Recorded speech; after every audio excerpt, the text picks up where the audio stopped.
there's no chance to appeal it because yeah, it's this category tackle with too much speed and anyhow dangerous tackle, and for that, yeah, there's no chance. So for that, it's automatically a 3 games banned. Listen, it's we will accept this and are respectful, and but anyhow, it's still the feeling that it's hard to accept because. Yeah, my feeling is I don't want to accuse any or blame anyone. So my feeling is, yeah, also the referee and also the EFL, I can totally understand why they had this decision. I can understand why the referee wants to show a red card for this situation, and we have to accept this. And I also can understand that the EFL has to protect their referees and their decision for that. We'll have to respect it. I'm just still disappointed that there is a 3 games ban. I'll tell you why, because when you judge this situation really isolated, you will find some reasons why it's a red card, because the tackle was with too much speed, and we spoke about it was probably the wrong decision of Emi to be a bit too emotional and a bit too naive in this situation. And when you just judge it isolated, you can understand why the referee gives a red card in this situation. I've just got 2 points while I'm unhappy with the outcome of the 3 games ban, and the first is when I judge this red card in the context of the game. And in the context of the game, I have to say there were other tackles in this game. For example, in the last minute against Todd Cantwell, a tackle from behind. He still has some bloody stripes on his calves even today. And my feeling is a tackle from behind when you don't see the opponent coming is even more dangerous than a tackle from the front when you see the opponent coming. So yeah, for Todd it was pretty painful. Emi even didn't touch the opponent. So in this context, this scene was judged with a yellow card and Emi was judged with a red card. 1 minute before the scene, there was also a straight tackle against Emi. It was just a foul. It was not even a card in this situation. And 2 seconds before the game, I think there was nearly the same tackle against Mac Aarons, and it was not even labeled as a foul. So when I compare these situations with the situation where Emi get the red card, so my feeling was it was not the biggest consistency in the decision. That's the first thing. I'm really disappointed.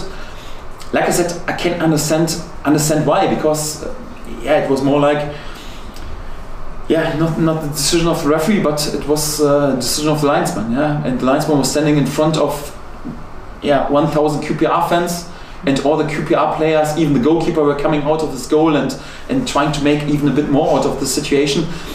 And he was a bit influenced, and then it's quite normal. So the linesman has to wait pretty often for the spotlight during the game, and then there is a big decision, and you're tempted to overreact a bit. So it's I don't want to accuse him, but it's quite normal for a human being. So, but in general, if I judge this situation with all the other situations in the game, I think it was too strict.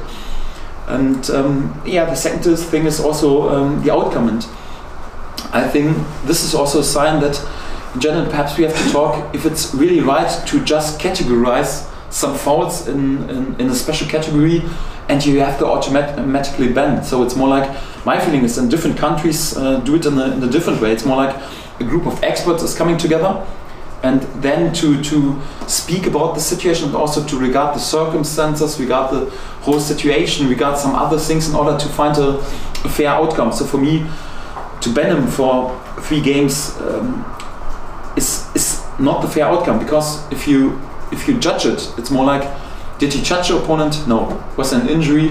No. 5 seconds after the scene, the opponent without any problems he could play further on.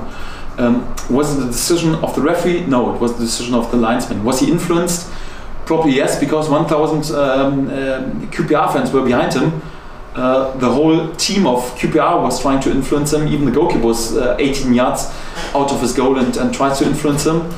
Was it the first time that Emi Buendia was so emotional and reacts in this way? Yes, it was the first time, and had never this before. So it's more like.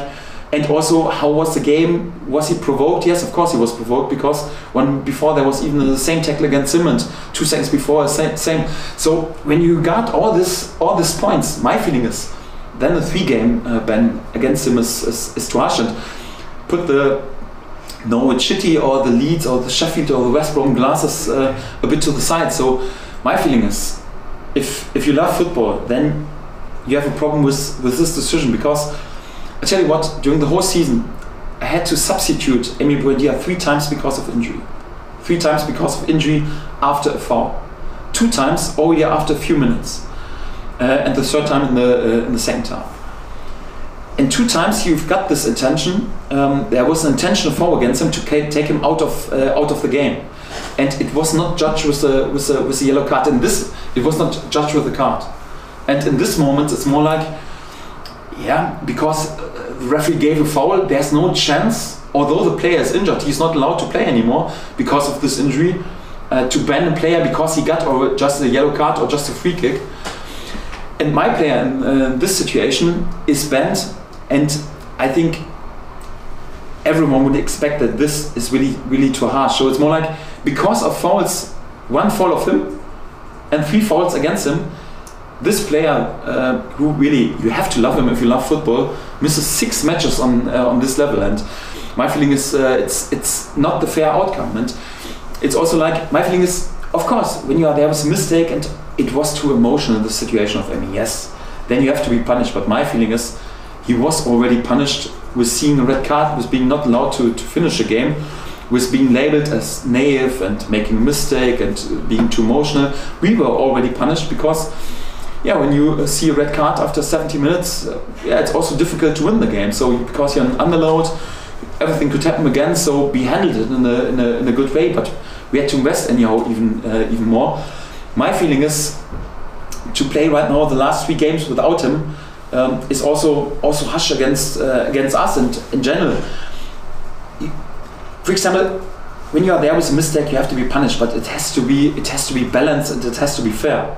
Yeah, for example, when I make a mistake in my car with don't regarding the speed limit, yeah, because I'm too quick, of course I have to be punished and I have to pay the fine, and you know what you have, a speed awareness course or something like this. But it's not like you are already sent 3 years to Guantanamo. So, and my feeling is it's the same like this. Yes, punish him, label him as naive, say it's a mistake, give him a red card for this game, everything's okay. But in this period, this is a 22-year-old player who is in a crucial period of his life and also of the season. And when you play for Manchester City or Liverpool, perhaps 5 or 6 times during this career, you're fighting for a title. But when you're playing for, I would say, a normal club, you have the situation that you're fighting for a title, yeah, perhaps 1 or 2 times in your life. And then that he's now now not allowed to play in this crucial period of the season. Just because he went into a duel with a bit too much speed after regarding what happened to him during this season, the most fouled player, and 3 times he was fouled out during the game. And also without injuring a player, there was no bad attention or whatever. Right now he misses this crucial part of the season. For me, it's not the fair and not the balanced outcome. But like I said before, I understand, yeah, that the referee, he was not happy with this decision. But if the linesman tells you have to do this, yeah, you can't act against your linesman. I understand and respect the decision of the EFL because they have to protect the referees. But still, my feeling is it's not a fair outcome. Fair enough. Yeah, I mean, just very final point. We'll move off this, but you touched on the guy himself. Setting aside that he was a bit naive and you said he needs to learn, just give us on a personal level how he's taken the news, because anybody who watches him can see he just loves to play the game with the ball at his feet, and to now be sat on the sidelines for three games, how's he taken that? Yes, he was unbelievably disappointed, and of course he was there with tears in his eyes after this game. And you know, like especially the South American lads are a bit emotional after the game, and the most important thing is to play football. And he apologized in front of the group that he was too naive in this situation, and the lads had to run and to struggle a bit more in the last 20 minutes to make sure that we win this game. But he was also asking, why do I get the red card for this? So I didn't try to injure him, I didn't try to foul him or whatever. I just was too quick with my tackling, and I was already 3 times fouled out and had to leave the pitch with pain, and there was not even a card against the opponent. And why is it so hard? And when you hear that he, because of this, has to miss the next 3 games, it was more, you can imagine what happened with him the last 2 days. So he's always in a good mood, but for him, in his mood, the sun was not shining in the last 2 days, and he's unbelievably disappointed because, yeah, of course, he worked so hard in order to be allowed to join us during this period and during this crucial period. And when you're not allowed to do this, then and to help your teammates, it's hard to take for him, especially for such a young guy, and you never know when you're allowed to play again for a title. So yeah, I don't want to speak too much about sympathy, but really my feeling is like he deserves that he's disappointed, and he has to learn out of this, and this is the way how you learn. But in general, so yeah, give him the red card for this game, perhaps ban him for 1 game or whatever, but then it should be totally enough. But to leave him out the next 3 games, for me it's too harsh and not the fair.